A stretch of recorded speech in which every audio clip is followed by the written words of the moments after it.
inspire you to pick up yourself and go.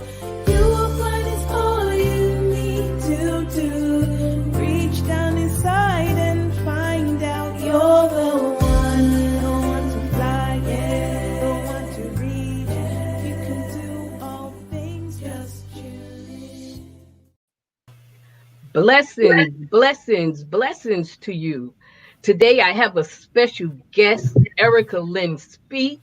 But before I bring her on, I am going to ask you to please share, like, tag, go live, comment, and subscribe. How are you, Erica Lynn? I am wonderful. I'm wonderful. Thank you for having me on your show. Oh, yes. Thank you for accepting and coming on. Thank You're you so welcome. much. Tell my audience and myself a little bit about the One Step Beyond You signature program. What was the catalyst for its creation? Well, the One Step Beyond You signature program was created for those who are ready to play big in their life. You see, a lot of people have gotten into a place where they're stuck and they want to go from stuck to unstuck, right? They've been holding on to emotional bondage. Things in their life have been weighing them down, and they don't know how to put the pains or pressures of life behind them, heal from it, move on and move forward. And so, as part of my journey, I realized what I needed for my healing and my growth. And when I got to a point where I felt that, and I knew that I was healed and whole, I said, wow, just imagine the things that worked for me, how it could work for other people. So as I had been doing one-on-one coaching with clients and just listening to a lot of people pain points, I decided to create a program that could really help them. And especially during this time of the pandemic, where you're stuck at home and the mental thoughts are getting to you. So the One Step Beyond You signature program, it was created to help people no matter what environment you in, no matter what pace that you want to go at, but it will simply help you heal from the traumas and the pains of your past or present and allow you to take the steps and allow you to move forward. Right, right. This is a perfect time for it, like you said, with this pandemic. Definitely. How have your experience with trauma, ultimately healing, equipped you to go on to inspire others to reach their fullest potential and teach them how to navigate their own healing process? Well, for me, my traumatic experiences happened when I was a little girl. Okay. I just remember coming home from school one day and my father had left the home and he wasn't coming back. See, most of us have parents that argued because my mom and my dad, they argued a lot. And he would move out and come back and move out. That was the thing that they did. But this particular time, he didn't come back. So what that did was that caused me to have what I clarify as the daddy syndrome, always looking for love in all the wrong places, looking for someone to guide you, to be there for you. And so I gravitated to a lot of different men in my life, thinking that they were going to treat me as if my father would treat me, teach me the way that my father would treat me. When your dad is there, how he takes you out to dinner and he show you how a man is supposed to treat you when he pull your chair out for you and put your coat on and pull your hair back and tell you that you're beautiful. So that when some knucklehead tells you that you're beautiful, that you don't just fall for anything, you have standards about yourself. Well, because he wasn't there to teach me those things, I just gravitated to a lot of people. And we had a neighbor that lived down the street from us. And my mom, she would say, well, go and ask him to, take you to the store or go and wash his dishes. He'll give you some money for ice cream or candy or whatever. So one particular day, she asked me to have him take me to the store and so she can cook dinner. And I did so. And when we were coming back out of the store, I remember getting in the back seat and he goes, no, I want you to ride up front with me. And I was like, no, I don't want to. He said, come on. So I get in the front seat and I remember sitting as close as the door to the door as I could. And he says, "Oh, you're sitting so far." And he gently reached over and he grabbed me and he pulled me very close to him. Well, you know, back then they didn't have a center console in the car. It Right. was just one long front seat. So there Yes. was nothing separating him and I. And I just remember sitting there bracing my body and Mm. squeezing my legs and shaking my body real tight, you know, like putting up my defense mechanism. Well, needless to say, that did not defend me from a grown man. And I was 13 years old at the time. So he began touching me and doing inappropriate things to a 13-year-old girl. So that caused a very traumatic experience in my brain. That's what started my process of just running. I started running through life. I ran away from everything. I ran away from home. I started drinking, smoking, partying, just, you know, doing all kind of things. And I became a stripper at 17, had my first child at 17, end up in a 10-year abusive marriage. Every relationship after that was just verbal abuse or just, you know, low self-esteem. I just Right. did not have a grips on who Erica Lynn was. And so because I never had an opportunity to heal from those pains from my past, when I went back to college when I was 35 years old. But when I graduated from college, I thought for sure I'm going to get my dream job. I'm going to be off of welfare, take care of my kids. I'm going to just live the greatest life. Well, what happened was after I graduated from college, I ended up hitting rock bottom. I was very suicidal. So because I went through all of these traumatic experiences, and then I had to go through my healing process afterwards, and the journey that I had to take to go through that healing process, I was like, wow, this is powerful.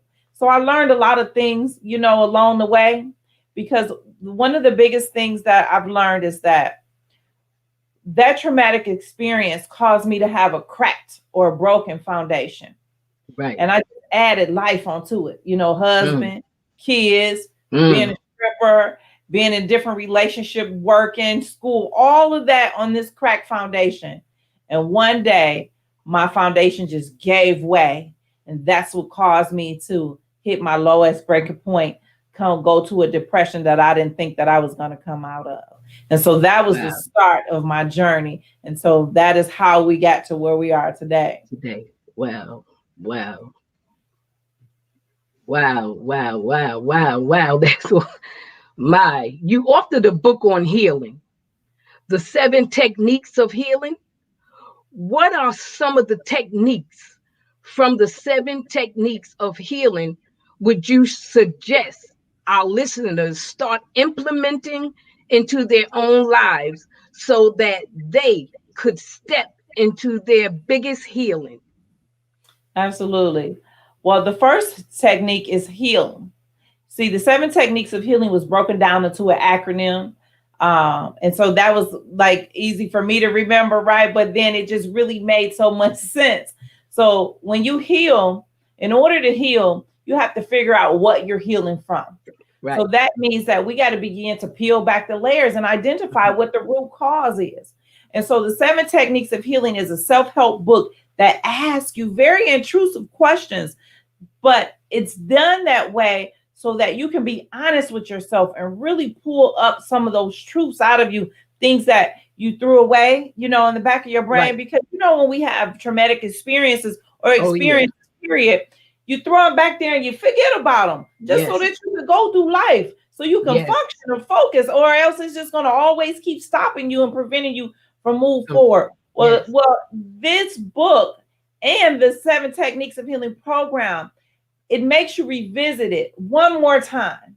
But this, God be willing, this is the last time that we're going to revisit it. And you got to start, you know, pulling out all those things and figuring out what happened to you. So once you heal, meaning identify what's going on, heal from it. So the next step is you got to educate yourself. Mm. Like, educate yourself on what are you going to need? Are you going to need a counselor, a therapist? Are you going to need medication? Are you going to need a coach? Like, what do you need? And really take, you know, really look into it honestly and be wholehearted with yourself and saying, okay, I need this. You know, if you need a therapist, a lot of people have a stigma on getting a therapist. Yes. But if that's what you need, Yes. that's you know what I mean? If that's what you need to help move you to the next level, you can have a therapist, a coach, a counselor. You Right. can have all of them. But what's most important is surround yourself with a support system. Right. And that's the big part about education. Build your support system so that when you begin to have times in the future where you're going to revert back, your support system is there to support you and help, grab you before you seep back down Yes. into that depression. And so Yes. those are, to me, the most two important steps along with taking action, because it's, if you heal and then you educate yourself, what good is that if you're not going to do anything about it? Right. So taking action is so important. You have to take action into your healing. You have to be willing to do what is required in order to get you from point A to point B. Right. Wow. That's really, really powerful. That is powerful. Erica, can you tell us a little about your personal relationship with your father and what that healing process with him looked like? Absolutely. My father, although he left in the beginning part when I was a young girl, Right. well, he came back into my life the last 3 years prior to his passing. My father passed away on Halloween of 2017. God rest his soul. And I just remember that I had been married twice. So my second husband, it was another level of abuse. And we had just had a fight, an argument. He was mean to the kids, and we hadn't even made it to being married a year. But one day my ex-husband had pushed me and I went flying across the room. So that really instilled another level of fear Right. to me from him, because he was big, like a football player. He was a big dude. Wow. So I was like, man, I can't take this dude. You know what I mean? Can't take him out of here. So anyway, I had to be clever as to how I was going to get him out the house. So I got him out the house and he moved away. And then the next day, I got a phone call from my stepmom saying, your dad is in the hospital. He just had a heart attack. And I was like panicking, like, oh my God, what am I going to do? So I naturally called him because technically we were still legally married. And I said, well, can you meet me at the hospital? My dad is, he had a heart attack. So he did. And we laughed and we all loved on him. Then we left. He went his way. I went my way. So I waited a couple of days and I went back to the hospital. And I said, and by this time, my dad is up talking and laughing and everything. Mm-hmm. I said, Dad, if I share something with you, are you going to die on me? All right, can you handle some stuff? And he goes, yeah, Erica, as long as there's breath in my body, I can handle anything. And I said, I want a divorce. I don't like that fool. And he said, what do you mean, Erica? You guys were just here the other day laughing and joking. I said, I know, Daddy, but he's been mean to me. He's been mean to the kids. And I was like, I just don't want to be married to him no more. It's not a good situation. It's a really bad situation. He said, well, what's the problem? And so I began telling him what was the problem.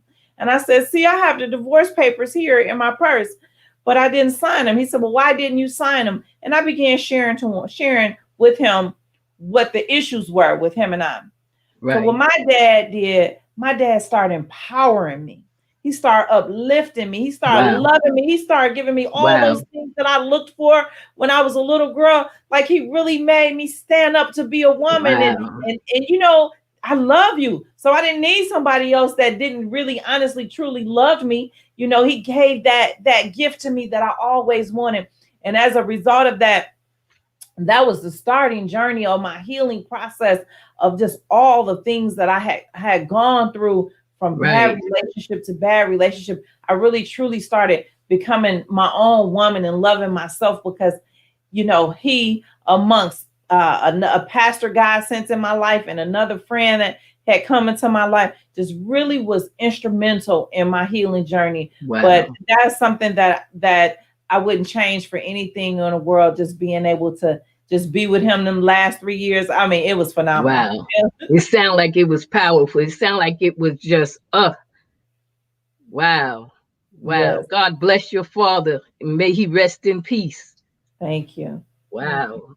In your opinion, is healing a continuous process or a one-time exercise? It's an ongoing process, an ongoing, like you can never say that you're fully healed. However, it's always going to be a lot of work. And what I mean by that is when I say surround yourself with a support system, right? So there's a lot of people that deals with depression, and sometimes your depression gets you so low that you can't come back from it, and it's going to take a long time to heal from it. But then you have people that were what I would call hiding depression. So take me, for example. I used to get depressive episodes and I would hide for 5 days, but nobody even knew that I dealt with depression. So when you saw me, this is what you saw. Right. So for 5 days, I would go in the house, I would hide, I would lay around, eat, sleep, be sad, tired, just depressed, crying, uncontrollably. Nobody knew. I would eat uncontrolled, gained a whole lot of weight.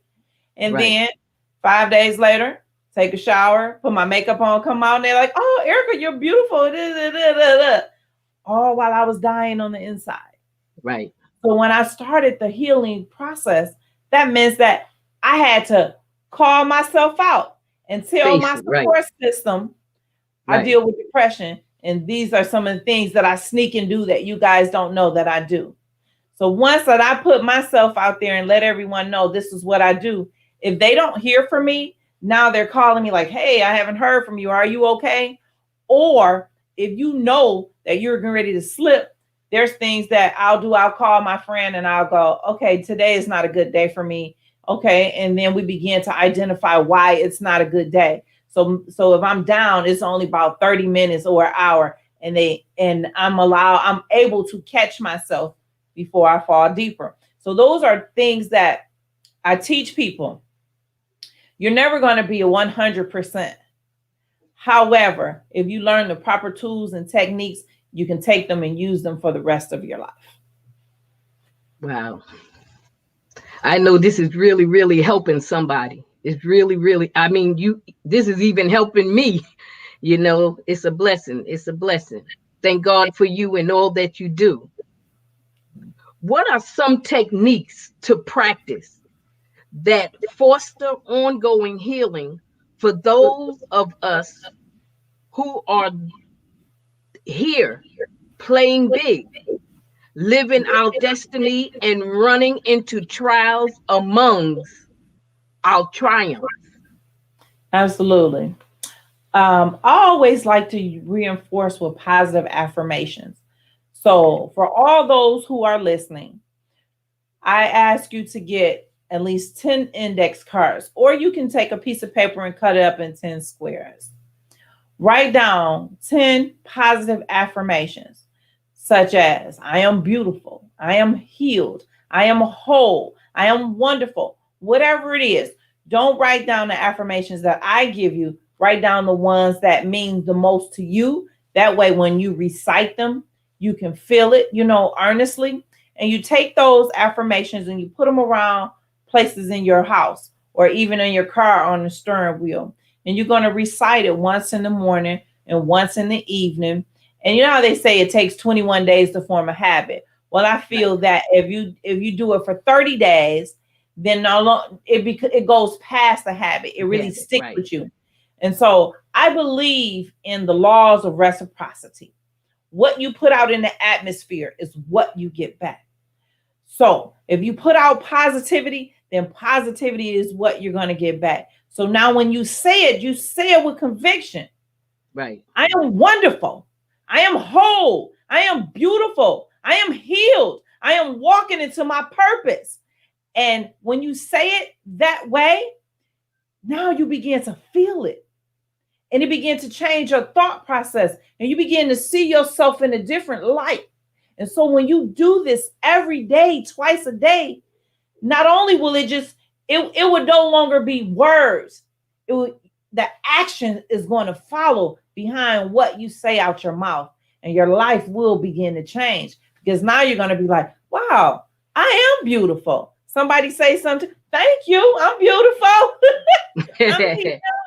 And you can just laugh at things that you didn't laugh at before, because life just becomes a powerful tool. It becomes a powerful piece of you, and you can just walk into your light. So at that point, you no longer dim the light that's what's inside of you. You know, when you go through depression, sometimes you want to hide your light, hide who you really are. Ain't no sense of hiding it. Let that light out. Let it shine. Let the world see. Yes, yes, that's wonderful. If you don't mind, would you do like 5 and you say it, and then the audience, you all say it right with us? Absolutely. You mind? Absolutely, no problem. Okay. So repeat after me. First of all, before you say your affirmations, make sure you ground yourself. Center your feet on solid ground, and you take a deep breath in, and you breathe out. One more breath in and breathe out. I am beautiful. I am beautiful. I am powerful. I am powerful. I am wonderfully made. I am wonderfully made. I am successful. I am successful. I am walking in my purpose. I am walking in my purpose. Absolutely. Beautiful. So how do you feel? Feel good. It feels so good. Thank you, Jesus. Thank you, Jesus. Thank you, Jesus. Thank you. Thank you, Lord. Thank you. Thank you so much. Thank you so much for that. I'm telling you, it's just a blessing that you know, pick healing to come up with your techniques and the one step beyond your signature program, and just sharing your experience, because I know so many people will be watching, and it's just helping people heal. Yes. It's really, really helping people heal. And I am so proud of you, and I'm happy for you as well. We're gonna also, I want to first thank everyone for tuning in with me tonight. And I hope you enjoyed it. You got something out of it. And please join us next week. My special guest is Dr. Kiana Battle. The topic is grief. Why me? Why not me? You don't want to miss that interview. Thank you again, Erica Lynn. Speak. And I have something special for you all.